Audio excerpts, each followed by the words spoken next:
tenemos un espacio para preguntas.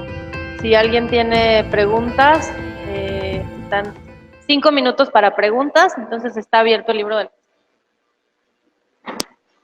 Por aquí. Buenos días, mi nombre es Gisela Viñolo, soy adjunta en Derechos Humanos de la Defensoría del Pueblo.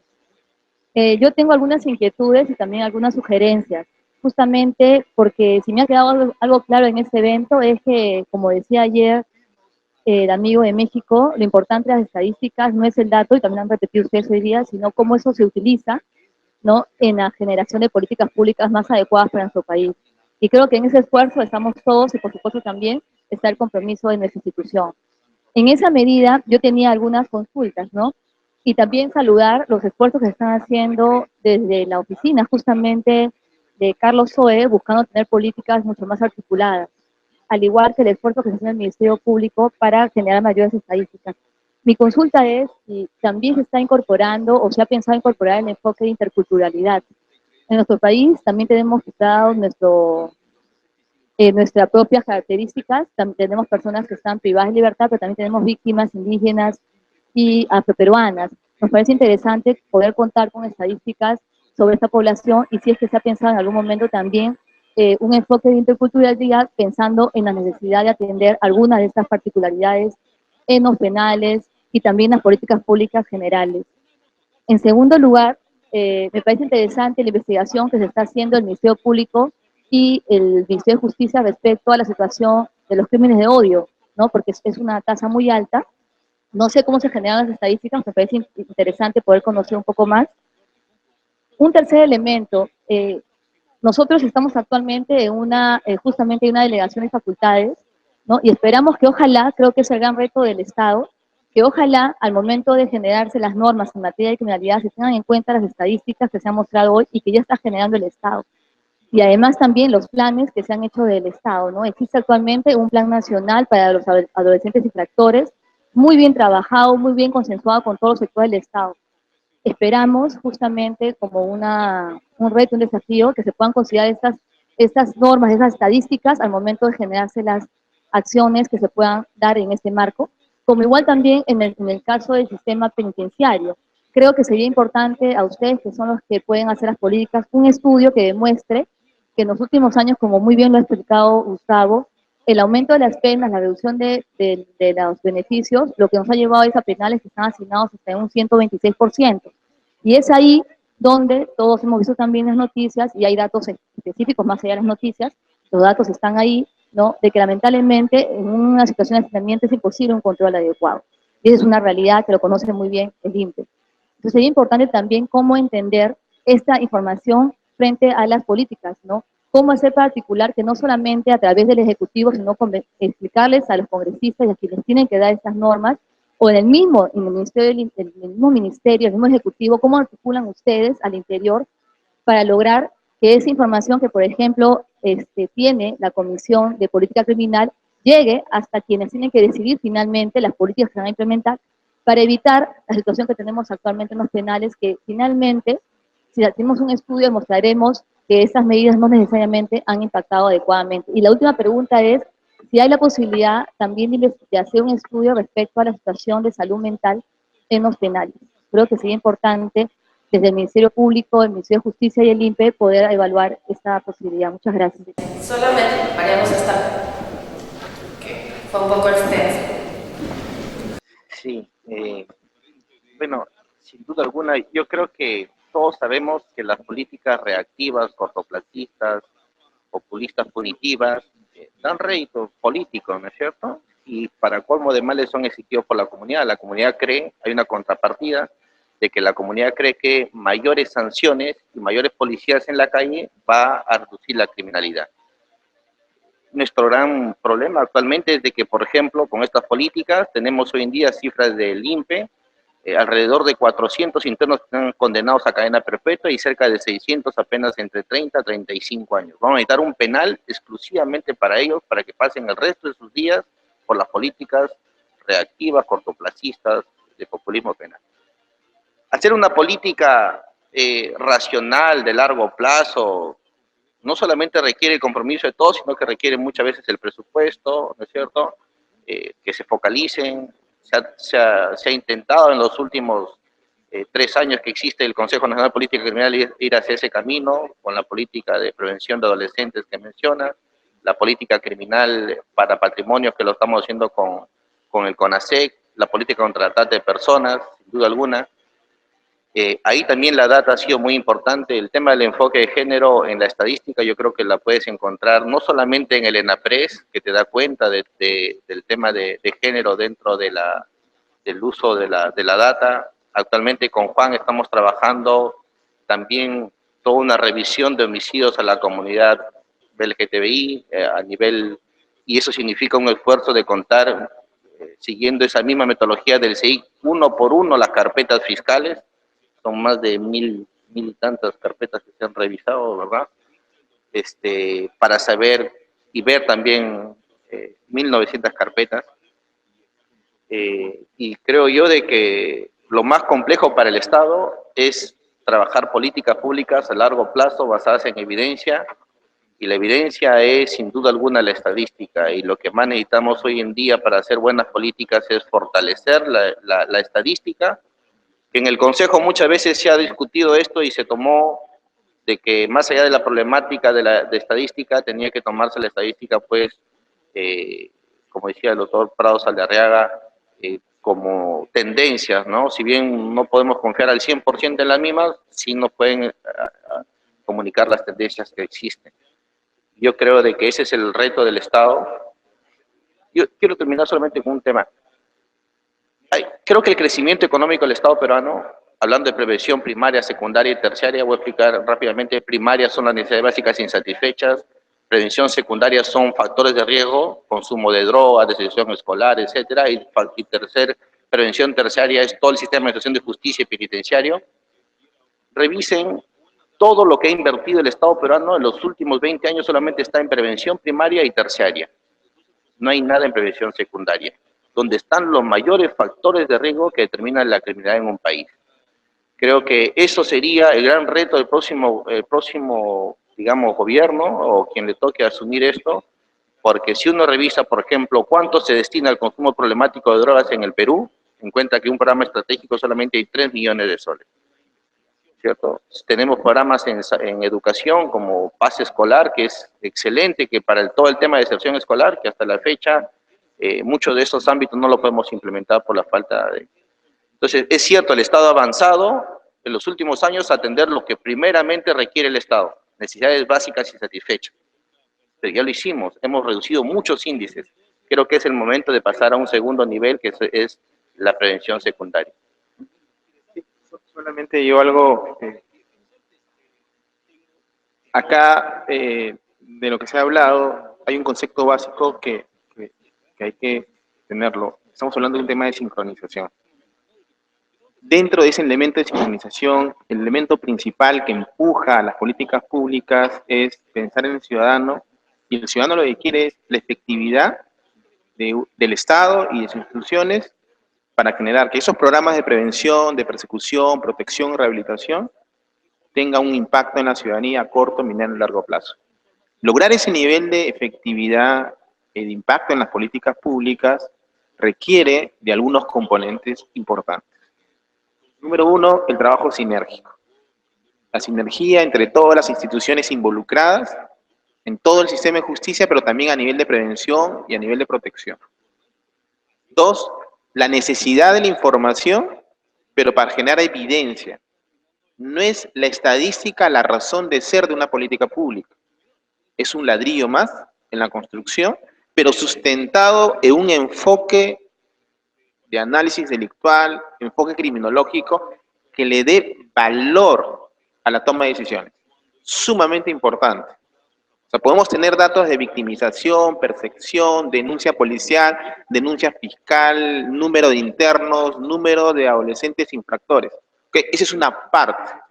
Y eso encaja dentro de un enfoque conceptual, metodológico, de cómo entendemos, y es lo que comentaba un poco Carlos, la criminalidad y la violencia en el Perú.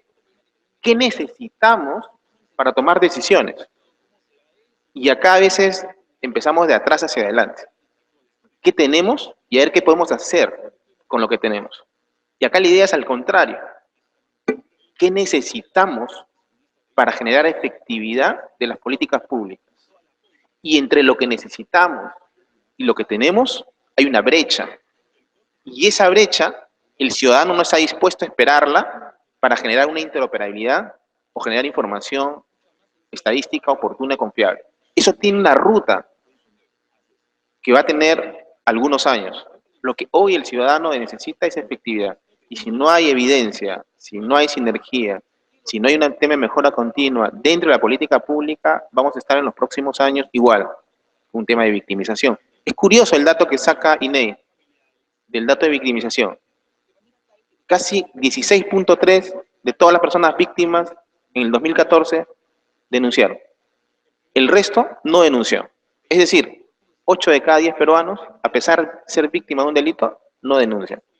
Entonces, la cifra que tenemos registrada oficialmente, y ya Carlos mencionaba en su gráfico, es una porción realmente de la realidad. Entonces, ahí creo que tendríamos que apuntar en el Perú y en América Latina. Ya no podríamos estar pensando solamente en algunos elementos básicos y ya sin pensar en el ciudadano. Un padre de familia que no esté de acuerdo con la política educativa de su centro educativo puede cambiarse a un colegio particular. Un ama de casa que de repente no está de acuerdo con los precios de un supermercado puede cambiar a otro supermercado. Un padre de familia que no está de acuerdo con la educación en la universidad la puede llevar por un poco de inversión a una universidad particular. Un ciudadano que le roban un celular, que lo está pagando en 12 meses, si en la comisaría o las autoridades no le dan un servicio, no puede escoger otra comisaría de su región. Hay un tema de respuesta, o sea, no puede haber una comisaría particular o atención particular, tiene que atenderse ahí. Y si no hay una respuesta oportuna del Estado como Estado, es lo que genera desconfianza y lo que lamentablemente estamos viendo todos los peruanos, de esa suerte de que la propia ciudadanía tomar la justicia por las manos, que no es lo adecuado, no es lo que debe desarrollarse. Y es ahí un llamado a todas las instituciones involucradas nosotros a decir algo está pasando y es allí donde tenemos que pensar, necesitamos desarrollar un programa de evaluación para medir efectividad de políticas públicas.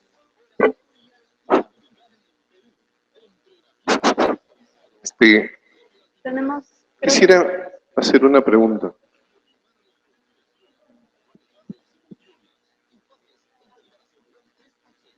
Adelante, por favor. Ya tenemos que cerrar con esta última, pero adelante, por favor. Muchas gracias. Mi nombre es Pedro Angulo, soy gerente del RENADESPLE del Ministerio Público. En relación a la última exposición del doctor Carlos Sobe, me parece, se pudo entender que el índice de homicidios en el Perú ha disminuido. No ha disminuido. Eso era solamente. Gracias.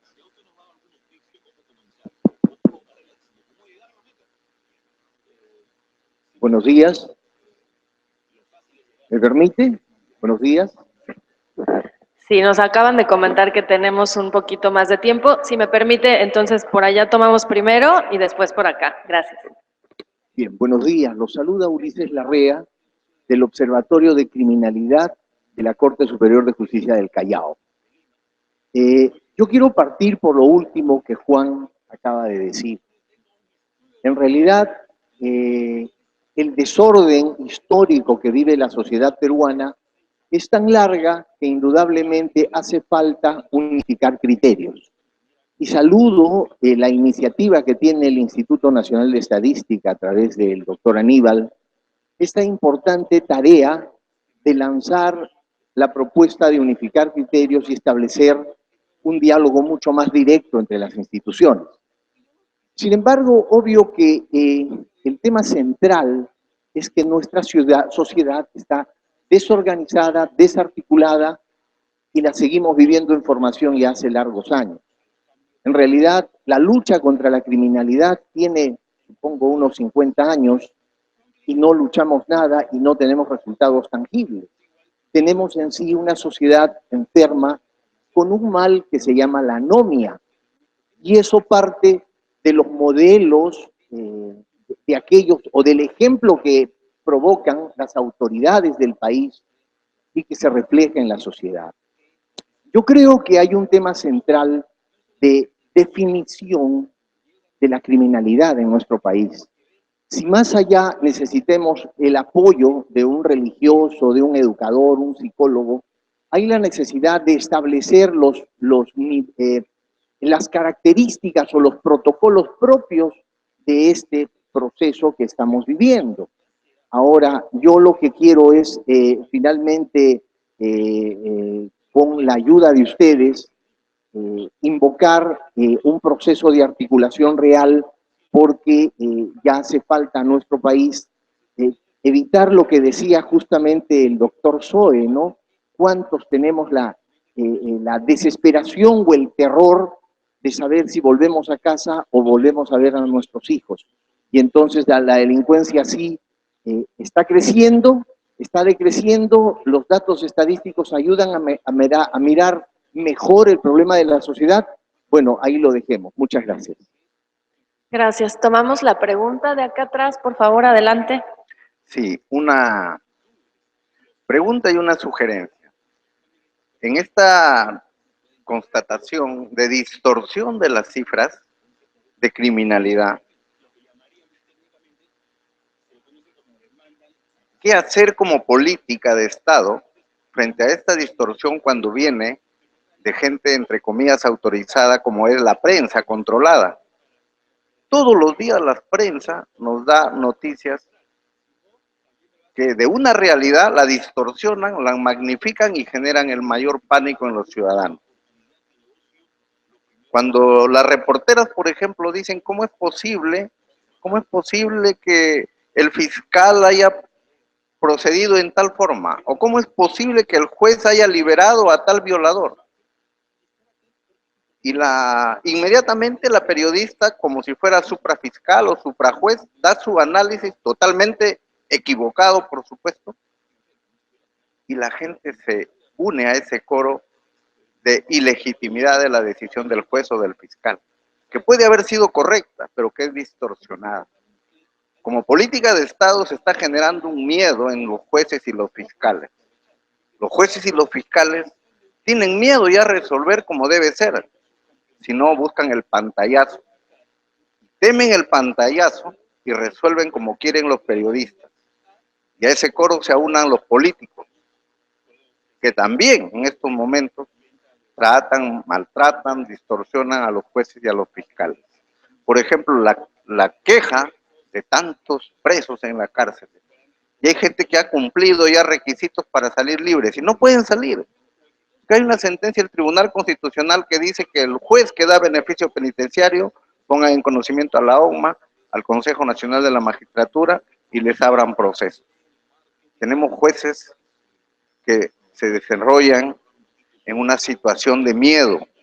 Señores, nosotros como política de Estado debemos fortalecer la confianza en los jueces, en los fiscales. Ahí está el reducto de la legitimidad del Estado constitucional de derecho. No hay que caer en ese ligero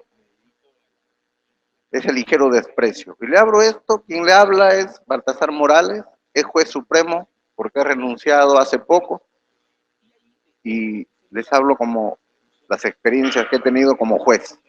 He tenido que resolver muchos casos y antes de que resuelva, los diarios en primera página me sacaban: juez prevaricador va a resolver en tal sentido. Y cuando he resuelto en contra, esa misma empresa periodística no dijo nada sobre lo que había resuelto el supuesto juez prevaricador. Esto como política de Estado, señores, creo que hay que invitar a estas reuniones de gabinete a algunos miembros del Tribunal Constitucional y algunos jueces que a veces saben enfrentarse con hidalguía a la opinión pública. Muchas gracias. Muchas gracias.